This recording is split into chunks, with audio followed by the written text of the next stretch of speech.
Eu saúdo a todos com a paz do Senhor Jesus, amém? Estaremos ministrando mais uma lição dos jovens, Tempo de Conquistas. Essa é a quarta aula, como título, Vencendo os Obstáculos. Eu já quero deixar uma referência bíblica que se encontra em Romanos 8:37, que diz assim: mas em todas estas coisas somos mais que vencedores por aquele que nos amou. Ou seja, em Cristo nós temos a vitória. Amém?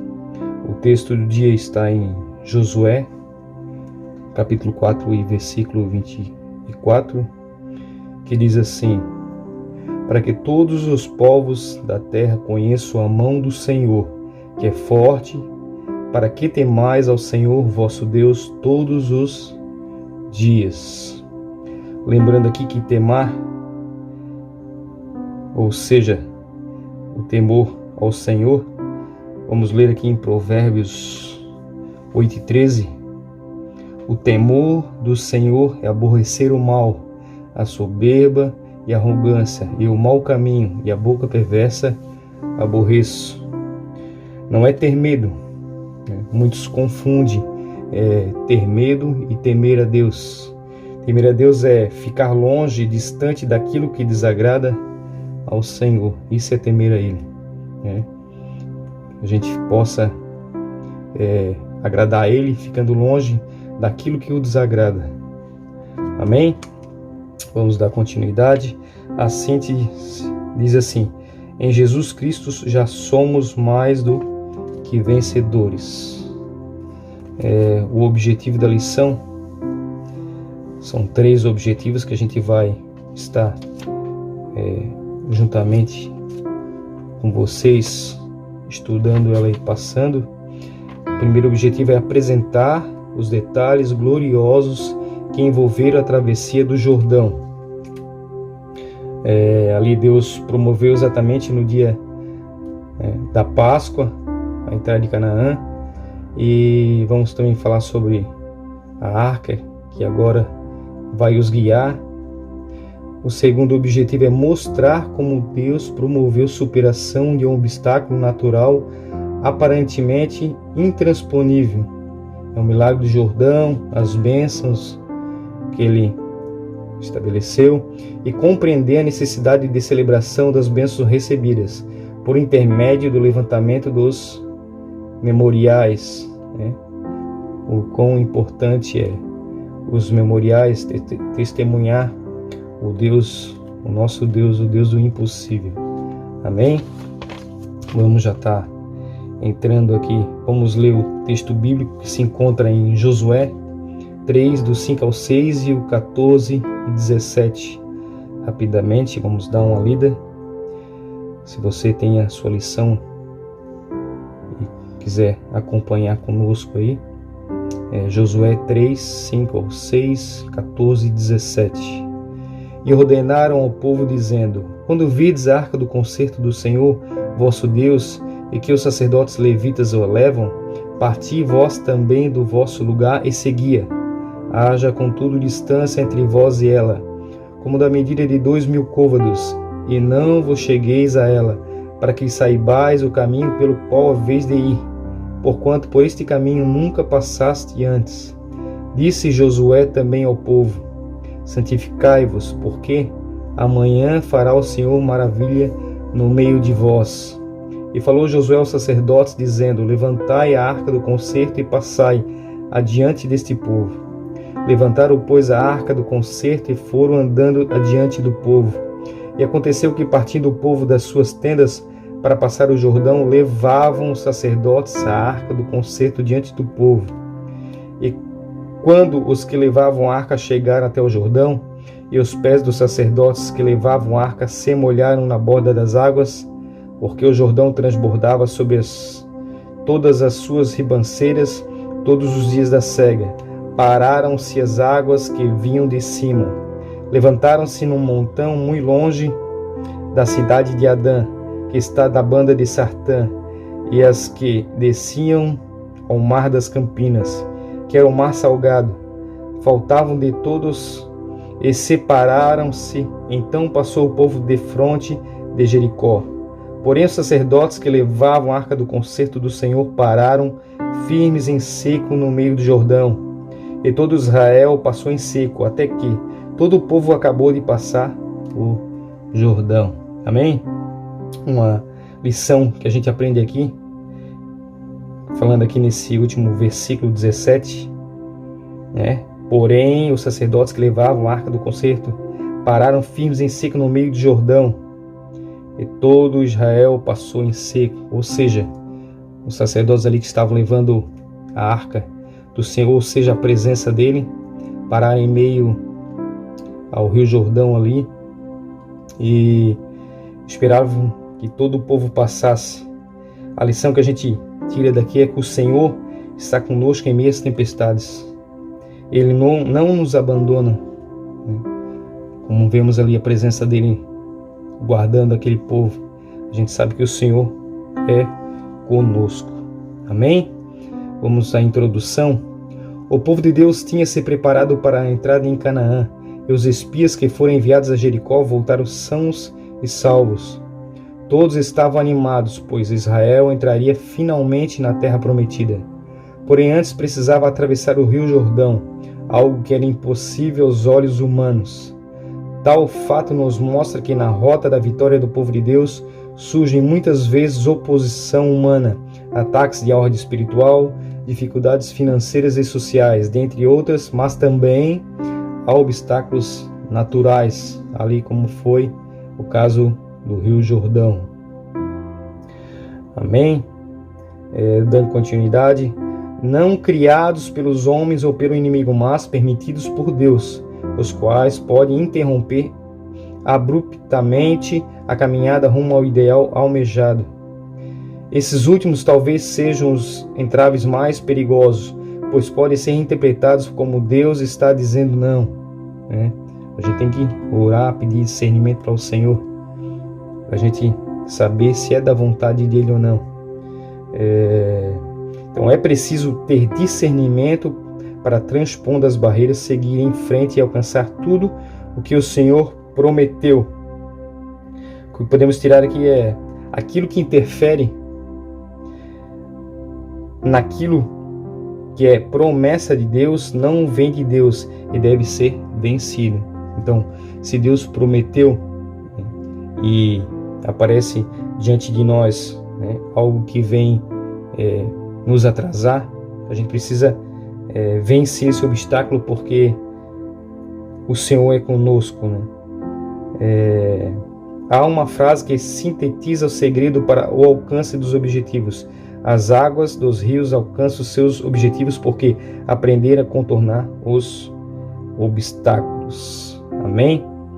Então, se Deus prometeu, né, não há nada que venha nos impedir, e a gente com certeza vai conseguir vencer esses obstáculos, né? Amém? Vamos dar início então aos tópicos e subtópicos. O primeiro tópico aqui vem dizendo sobre atravessando o Jordão, e o subtópico diz: um dia marcante para o povo.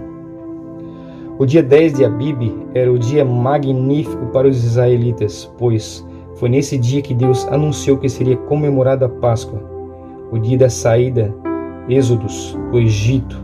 Agora, no mesmo dia, 40 anos após o Êxodo, o Senhor promoveu a entrada do povo em Canaã. Então Deus, né, tinha preparado exatamente no mesmo dia ali que o povo saiu do Egito para que fosse a entrada em Canaã. Tudo apontava, né, para o Calvário. Deus valorizava os detalhes. Toda a natureza, a obra de suas mãos, é uma prova cabal dessa verdade. Assim, qualquer dia poderia ter havido êxodos, mas ele quis que esses fatos de libertação do povo e da entrada na terra prometida acontecesse na Páscoa, pois tal acontecimento apontava para o Calvário. O Cordeiro de Deus que tira o pecado do mundo durante a Páscoa, séculos depois, seria imolado.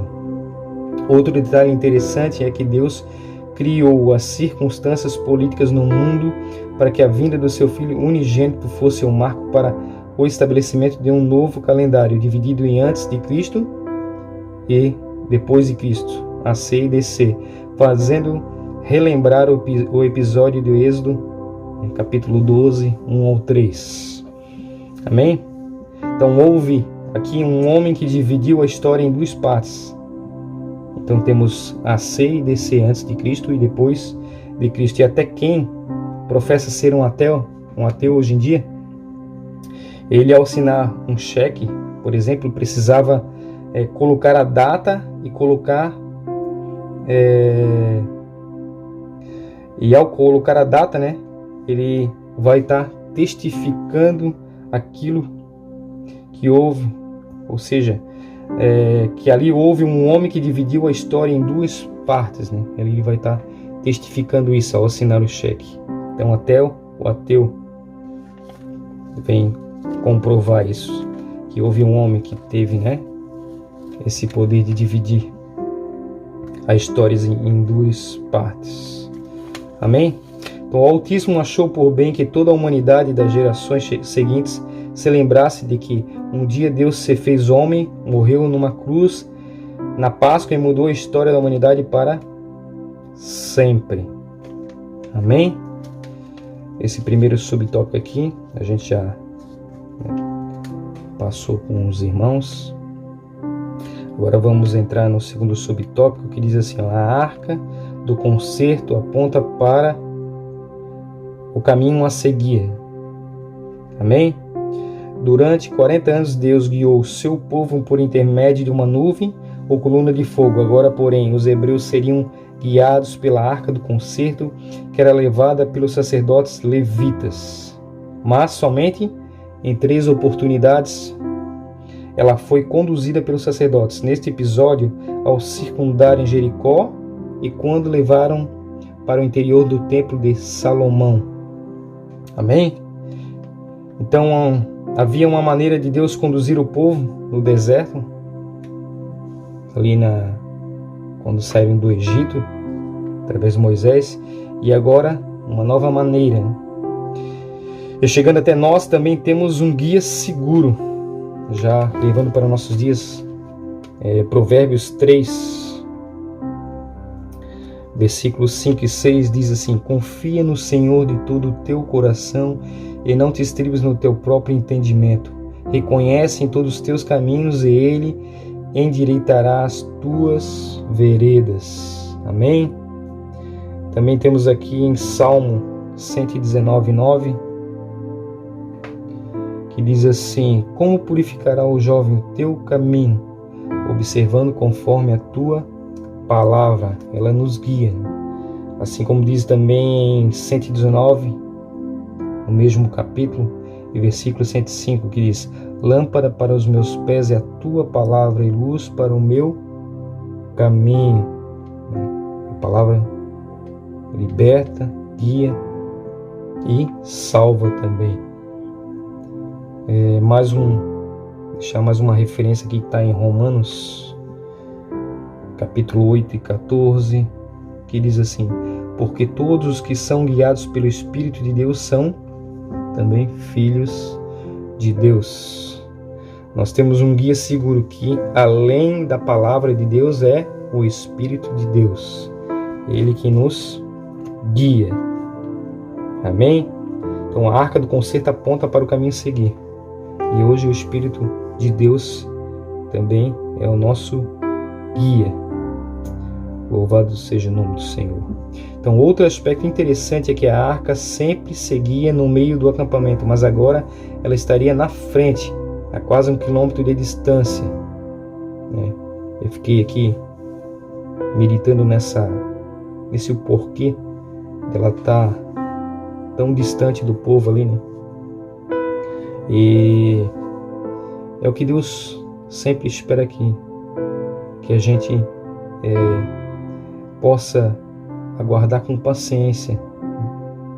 Ele vai à frente, abrindo o caminho, e essa distância aqui que ele pediu ao povo aqui é que para que o povo pudesse analisar bem e esperar que o Senhor fosse abrindo o caminho para eles passarem. Então, tal mudança tinha a ver com as novas circunstâncias. Os hebreus não seriam mais peregrinos, teria sua terra. Habitariam não mais em tendas, porém em casas. A arca que representava a presença de Deus deveria guiar daqui para frente suas mentes e corações. Amém? Vamos para o subtópico 3, que diz assim, a providência mais importante para a conquista da terra prometida. São várias as providências, várias ordens que Josué passou ao povo, mas uma tinha um grande significado, como a gente vai estar passando para vocês aqui. De todas as ordens que Josué passou ao povo, a mais significativa foi: santificai-vos, porque amanhã fará o Senhor maravilhas no meio de vós. Josué 3:5. Ele deixou claro que não seria possível apresentar-se à peleja sem as vestes de santidade, pois Deus é santo, santo, santo, 3 vezes santo. Essa é uma das características que mais demonstram a essência do caráter divino. As Escrituras Sagradas nos exortam: sede santos, porque eu sou santo. Então não é só fazer a obra do Senhor, mas a gente precisa estar nos santificando, né? O povo de Israel, assim como a igreja, foi chamado para a santidade, que significa, a santidade, separação. Para que a entrada na terra prometida ocorresse, os guerreiros precisavam estar santificados. Ou seja, Deus queria uma nação santa. Na caminhada da vida, o Senhor deseja que amadureçamos em todos os sentidos, especialmente em santidade. É tão importante. 2 Coríntios 7:11, 7 e versículo 1, diz assim: ora, amados, pois que temos tais promessas, purifiquemo-nos de toda a imundícia da carne e do espírito, aperfeiçoando a santificação no temor de Deus. Amém? Santo no sentido bíblico não é ser perfeito, é sim ser separado, estar no mundo, mas não ser do mundo, estar na contramão do mundo. Isso é buscar a santidade, é procurar a separação. Amém? Então, santificação é um processo que se inicia com um novo nascimento.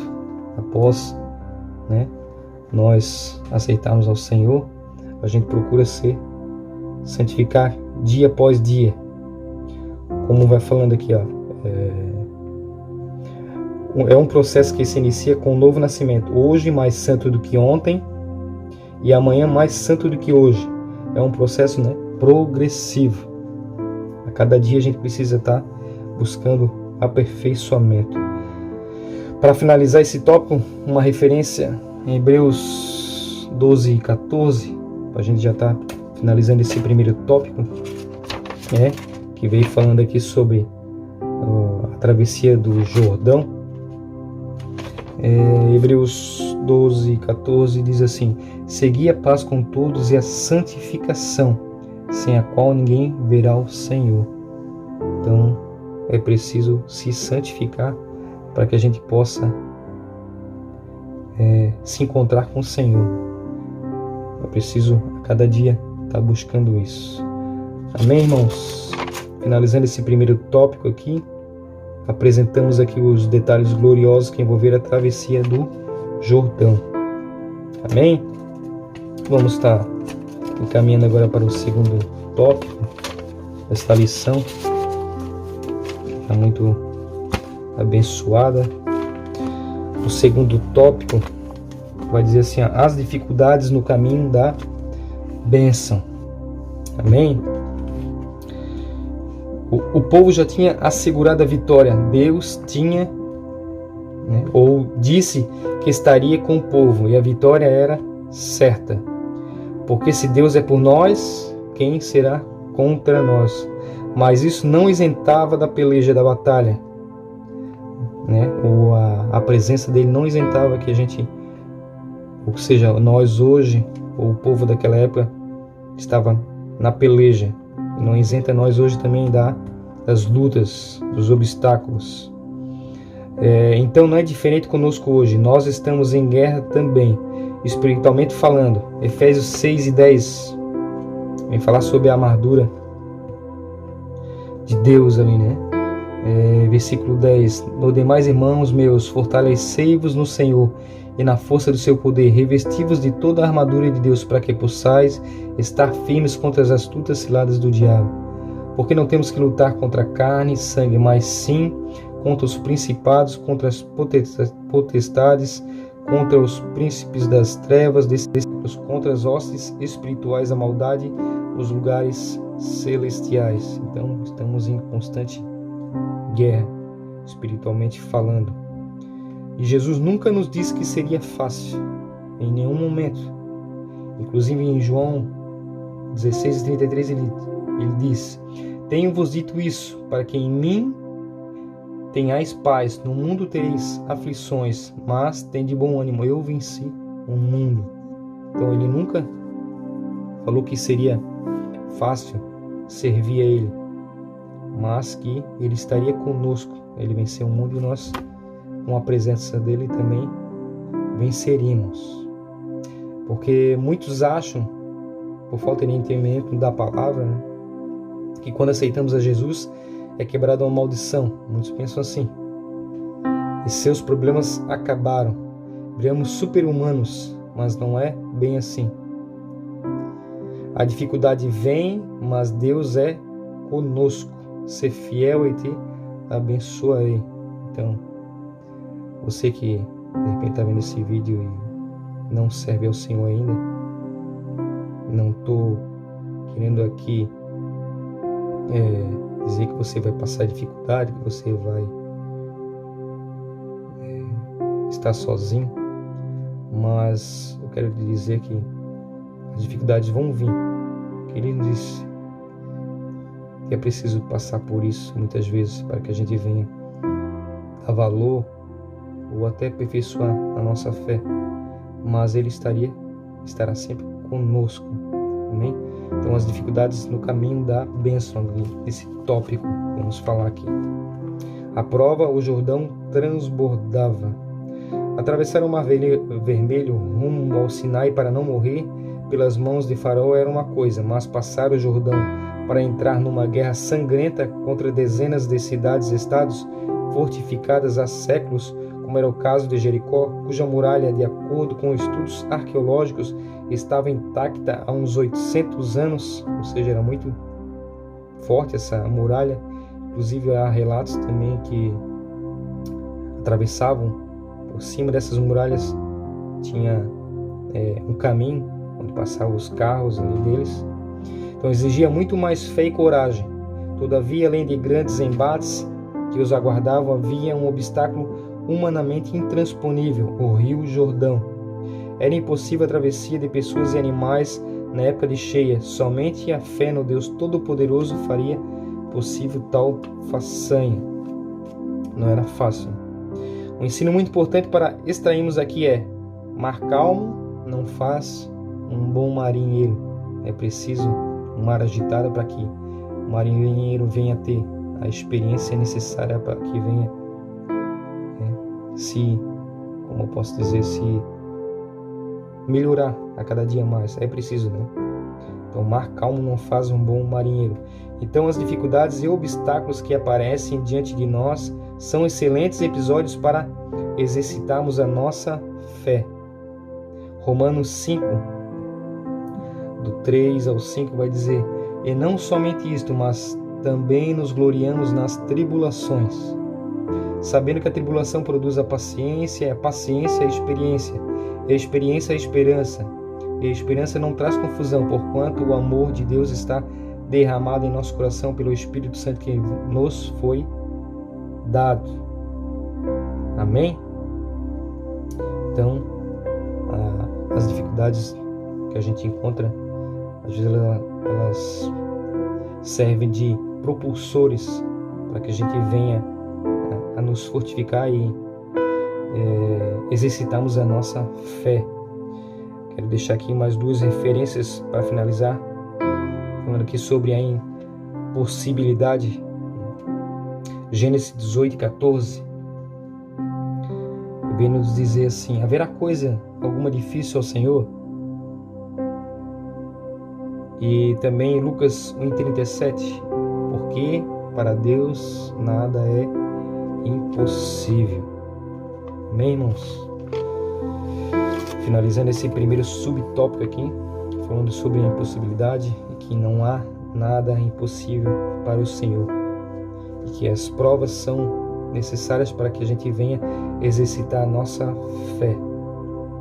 O segundo subtópico do tópico 2 vem falando sobre a bênção, o tempo da ceifa. Amém? Os israelitas chegariam a Canaã no tempo da bênção, pois naqueles dias estavam sendo colhidos abundantes frutos. Deus já tinha preparado uma farta colheita, tendo em vista que os hebreus comeriam dela. Então Deus estava ali preparando um banquete para o povo ali, né? Já com uma referência a Eclesiastes 3, do 1 a 8, vem falando ali sobre há tempo para todas as coisas. Vamos abrir aqui, Hebreus, Eclesiastes, só um pouquinho. Livro de Eclesiastes. É importante a gente estar deixando várias referências para os irmãos, se quiserem me acompanhar. Eclesiastes 3, do 1 ao 8. Tudo tem o seu tempo determinado, e há tempo para todo o propósito debaixo do céu. Há tempo de nascer, há tempo de morrer, tempo de plantar e tempo de arrancar o que se plantou, tempo de matar e tempo de curar, tempo de derribar e tempo de edificar, tempo de chorar e tempo de rir, tempo de prantear e tempo de saltar, tempo de espalhar pedras e tempo de ajuntar pedras, tempo de abraçar e tempo de afastar-se de abraçar, tempo de buscar e tempo de perder, tempo de guardar e tempo de deitar fora, tempo de rasgar e tempo de coser, tempo de estar calado e tempo de falar, tempo de amar e tempo de aborrecer, tempo de guerra e tempo de paz. Amém? E aqui a gente percebe que essa segunda geração vinha plantando fé, obediência e confiança, diferente da primeira geração. E com tudo isso Deus já vinha preparando bênção para eles. Também para nós, falando agora referente a nós, que tudo na Bíblia, né, nos ensina para os tempos atuais também. Quando acabar essa peleja aqui, essa jornada que a gente tem enfrentado, essas lutas, doenças, essa jornada, somos peregrinos nessa terra. Deus também tem preparado um banquete eterno para nós. Então fique firme nas promessas do Senhor. Essas dificuldades são passageiras, mas eu creio que Deus tem preparado algo especial para cada um de nós, um banquete eterno. Amém, irmãos? Então, Deus já tinha preparado uma farta colheita, tendo em vista que os hebreus comeriam dela. Mas uma referência aqui, 1 Coríntios 2:9, que ele tem preparado para nós. Mas como está escrito, as coisas que o olho não viu e o ouvido não ouviu e não subiram ao coração do homem são os que Deus preparou para os que o amam. É isso que o Senhor tem nos preparado. Amém? Dando continuidade aqui. Então, o Senhor surpreende o seu povo com frequência, pois enquanto os israelitas se preparavam para atravessar o Jordão, Deus do outro lado aprontava um faustoso banquete de boas-vindas para seus filhos, certamente com os mais excelentes frutos da terra de Canaã. Está escrito que o Senhor ao pecador dá trabalho, para que ele ajunte e amontoe e dê ao bom perante sua face. O Altíssimo, como um pai amoroso, tinha-lhes prescrito inclusive os alimentos que poderiam ou não ser ingeridos. Canaã tinha praticamente de tudo. mas o povo de Deus deveria abster-se de alguns tipos de comida, pois nem tudo que apresenta um bom sabor e uma boa aparência é saudável. Assim também como Provérbios 14:12 vai dizer: há caminho que para o homem parece direito, mas o fim deles são os caminhos de morte. Então, nem tudo que tem uma aparência boa e saudável tem um sabor e uma aparência é saudável. Então, nem tudo. Então, Deus tinha ali também pedido que ele viesse se abster, né, de alguns tipos de comida. Continuando aqui, Deus provou o seu povo no deserto para que fosse digno de experimentar das finas iguarias da terra prometida. Sem dúvida, a dieta deles doravante seria muito melhor do que aquela disponibilizada de graça pelos egípcios. Sabemos que há um tempo para todas as coisas. Por esse motivo, o cristão deve esperar com paciência no Senhor, porque Ele tem o melhor para ti ao final de tudo isso aqui, né? Salmos 40, bem conhecido, versículo 1 diz: esperei com paciência no Senhor, e Ele se inclinou para mim e ouviu o meu clamor. Então o Senhor tem bênçãos para nós também. Amém, irmãos? Vamos estar indo para o subtópico 3, que tem por título o milagre da travessia do Jordão. Amém? Deus, desde o clamor do Egito durante os 40 anos no deserto, vinha realizando milagres e agora não seria diferente diante das promessas dele.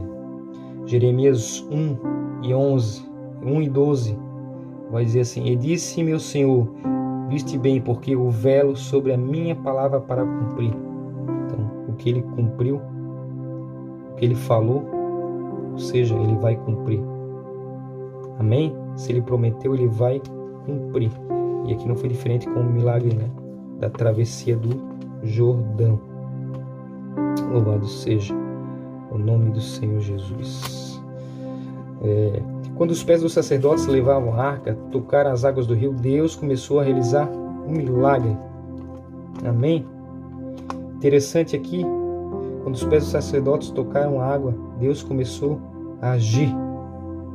E aqui já uma referência bíblica em Josué 1:3, ele diz assim: a todo lugar que pisar a planta de vosso pé, vou-lo tenho dado, como eu disse a Moisés. Então aqui essa palavra fala de conquista, fala de atitude, de exercitar a fé.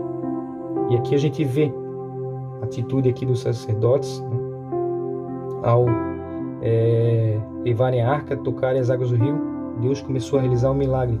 Então, se pararmos para analisar os milagres de Jesus, se a gente parar para analisar todos ali, percebemos que houve atitudes para que eles recebessem um milagre. Deus age, como a gente anotou aqui embaixo. Deus mais reage do que age. Deus reage ao que? À nossa fé. E a atitude deles aqui, Deus, né, reagiu.